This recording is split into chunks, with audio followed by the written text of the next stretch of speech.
All right, Shalom Israel. I'd like to give all praises, honor, and glory to Yahweh, Ba'ashim Al Shai. Double honor to the apostles and the elders of Great Millstone, and Shalom to Lek out there doing this work of faith and labor of love and true sincerity. Right? I just want to get into a quick topic, based upon this chapter, and just doing a little bit of reading and just real quick meditation, and if anything else, jump or touches my spirit, then I grab precepts based upon that. But I just want to go through these few verses, and I believe that I called this topic "No man should be moved by these afflictions." All right, or something like that. So this is the book of First Thessalonians, chapter 3, verse 1. Wherefore, when we could no longer forbear, we thought it good to be left at Athens alone. And just when you go back into the previous chapter, and then the last couple verses, Paul was saying, let me just go to it towards the end. Yeah. So First Thessalonians 2 and verse 18 says, wherefore we would have come unto you, even I, Paul, once and again, but Satan hindered us. So Paul was, wanted to go and, get up with the brothers, to check on them, see how they been, how they doing. You know how, brothers get when you travel to another place, that you've been to, seeing brothers. See how brothers doing and, get up with them, stuff like that. But Satan hindered them. So what did he do? Verse 2, and sent Timotheus, our brother and minister of Yahweh and our fellow laborer in the gospel of Yahweh Shai, to establish you and comfort you concerning your faith, that no man should be moved by these afflictions, for yourselves know that we are appointed thereunto. So since Paul, was hindered from, going to see the Akim, he sent out Timothy to go check on the brothers, to further establish their faith and to comfort them. Make sure that, they still in the spirit, and whatever they're going through, they're not letting the works of Satan hinder their mind from the task at hand of what they have to do, and that's what we have to constantly do with one another. It ain't got to be nothing serious or no deep conversation, but just to check up on brothers, here and there, and just to make sure that brothers are good in their faith, because everybody knows, what we go through in the truth. We all know what we go through in the truth, the constant plagues of the mind, this thought, that thought. And, the brother in my camp earlier, the brother Kahan, he did a lesson about not I believe it's entitled "Jacob's Trouble is Coming. Don't let your doubts hinder you," or something to that effect. And and that's what it is. You don't want to let those thoughts that Satan is trying to project in your mind hinder you from anything, or just from the discomforting position that we're in his life. Get you out of the mind frame of your salvation being near, and that we're right at the door. So it's all about constantly just making sure that brothers is established in the faith, brothers is good in the faith. Just a quick check-in. Yo, bro, you good? All right. If a brother want to dispel whatever he's going through, cool. You comfort the brother, and there's what it is. We keep it moving. Keep doing what we got to do. You know what I'm saying? Just to strengthen one another. You know how the scriptures say, and when thou art converted, strengthen our brother, So, Paul sent Timothy, to go check up on the brothers and make sure that they're, still in good spirits, And I read verse 3 again. It says what? That no man should be moved by these afflictions, for yourselves know that we are appointed thereunto. And, it's something else that's been, kind of running through my mind is that, pretty much, man, we come too far to turn back, man. We've come too far to turn back. It's as simple as that. How it says clearly in the scriptures, we shouldn't be moved by these afflictions, for we know that we are appointed thereunto. Okay? We've been appointed by Yahweh Bashim Yahushua to go through these afflictions, as we all know from our transgressions. And as us being prophets of Yahweh Bashim Yahushua, we have a double hell, a double portion of hell that's been sent upon us, man. To show ourselves worthy of Yahweh Bashim Yahushua's love and the salvation that he will render unto his elect, man. And real quick, a precept came to mind. One of my favorite suffering scriptures. It says 1 Corinthians 15:58. Therefore, my beloved brethren, be ye steadfast, unmovable, always abounding in the work of the Lord. For as much as ye know that your labor is not in vain in the Lord. You know, so we got to be steadfast and unmovable, always abounding in the work of the Lord. Because everything that we have done, since we've been in this truth, whether you've been in the truth for 6 months, a year, 2 years, 5 years, 6 years, 10 years, you know what I'm saying? Your work is not in vain, man. Your work is not in vain.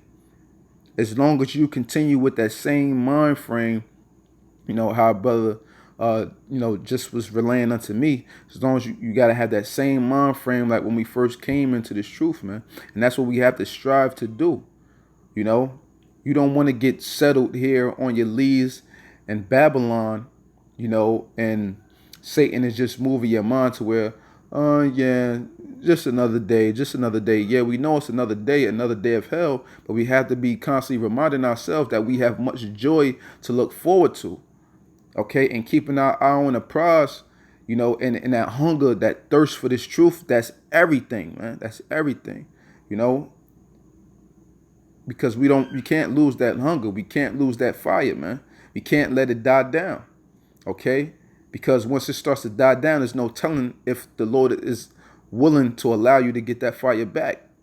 But at times, we go through our ups and downs, we go through these dry spells, but just keep it pushing, man. That's all. Just keep it pushing, and to constantly be reminded that the Lord didn't allow you to come this far for no fucking reason, man. Keep that in mind. The Lord didn't allow you to whatever you have been through in the world. You may have escaped death a dozen times. You might have been into a car accident. You should have died, but you're still alive.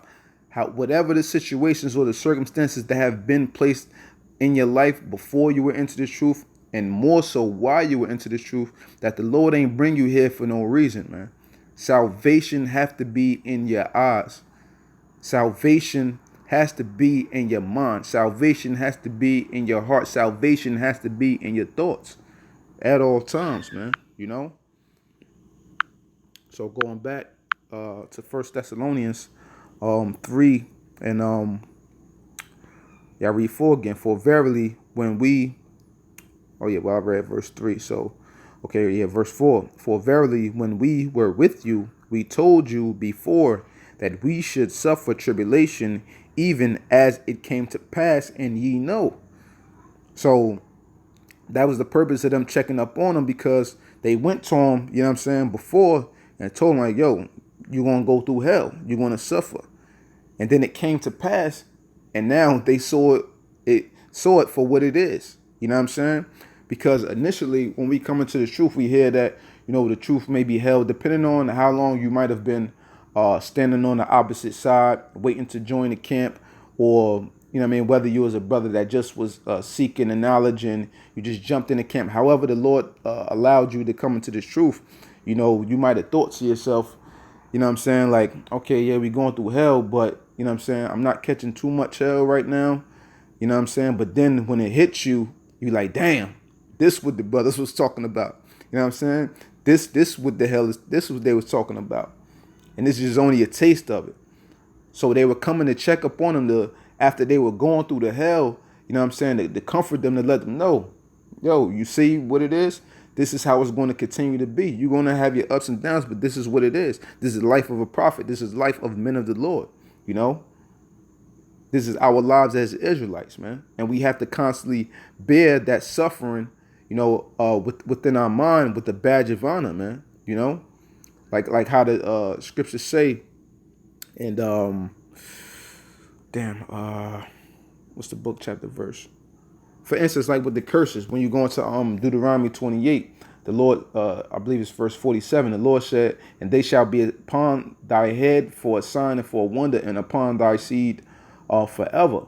So just as the curses are a constant reminder to us as who we are, we have to know that the sufferings in which we go through are a constant reminder that we have to suffer in order to inherit the kingdom, and that this thing isn't going to be easy,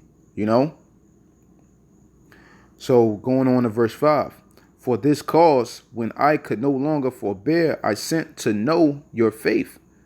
So Paul was telling them, like, yo, because I knew that y'all went through this hell and we told y'all that these things were going to come to pass, and it came, like, I couldn't wait no longer. I had to see how my brothers is doing. I had to see what's going on with them, you know what I'm saying, in their time of need, you know what I'm saying? I sent to know your faith, lest by some means the tempter, which is Satan, okay, spiritual demon Satan, have tempted you and our labor be in vain. Not that they're, because we just grabbed in 1 Corinthians 15 and 58 that our labor is not in vain, but what Paul is getting into here is that, you know what I'm saying, that our work that we have put in with you be winnowed by whatever wind they may have came your way. Because tribulation is a wind. Different doctrines are a wind. You know what I'm saying? So Paul was checking in, like, because I know Satan could come along the way and to mess up the works that we have done with you, brothers, through the spirit of Yahweh Shem Yahushua. So he wanted to make sure that everything was, you know, copacetic with them, man. You know? It says,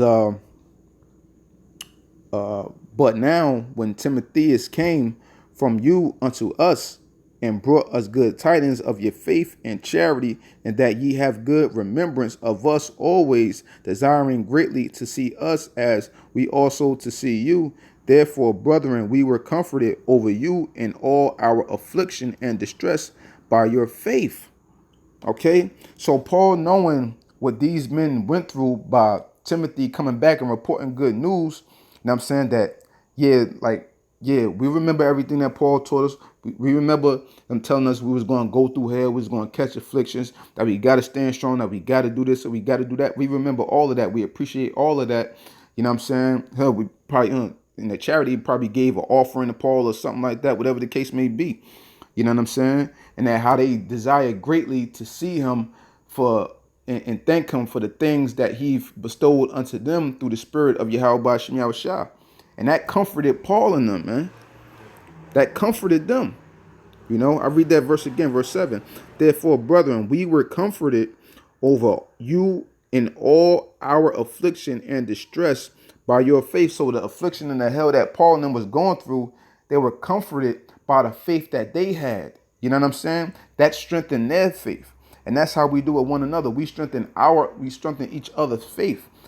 It could be in a little way, it could be in a big way, depending on what's relayed unto you or what a brother says unto you, or you just hearing a brother's some hell that he went through this week, how he persevered, so on and so forth. That's why it's so important to be on these lessons, to do these shows, and to share our lives with one another. We ain't got to get too personal, but to sharing our lives with one another on a daily through the spirit of Yahweh Shem Yahushua to build one another up constantly, man. And it's beautiful, man, when you hear, you know, certain brothers' different testimonies, or just, I mean, brothers' lessons in general, you know, especially, you know, the apostles and elders of Great Millstone, they get into their testimonies and their stories and their history, the stuff that they went through at 1 West, you know, them getting locked up, the 9/11 thing, all of that, man. And it's all testimonies to build up our faith, you know. And I'm sure they get energy from us as well when we relate things, and that helps to boost them, just as Paul was boosted through the afflictions of what he was going through when he heard back from them, when he got the good news from them, that they was good in the faith, man, you know? So, you know, at the end of the day, man, you know, none of us should be moved by these afflictions. And we know we have the greatest affliction coming, you know, which is the push of that RFID chip, the mark of the beast, you know what I'm saying? That's coming up upon us, man. And the time of Jacob trouble right around the corner. Not right around the corner, right in front of us. You know what I'm saying? So, you know, just brothers, just keep pushing, stay steadfast in the faith. You know what I'm saying? And hey, man, we've come too far to turn back. We've come too far to turn back. You know, so I hope this segment was edifying. And I'd like to give all praises, honor, and glory to Yahweh by Shem Yahushai. Double honors to the apostles and the elders of Great Millstone. And shalom to the elect out there doing this work of faith and labor of love, truth, sincerity. Shalom.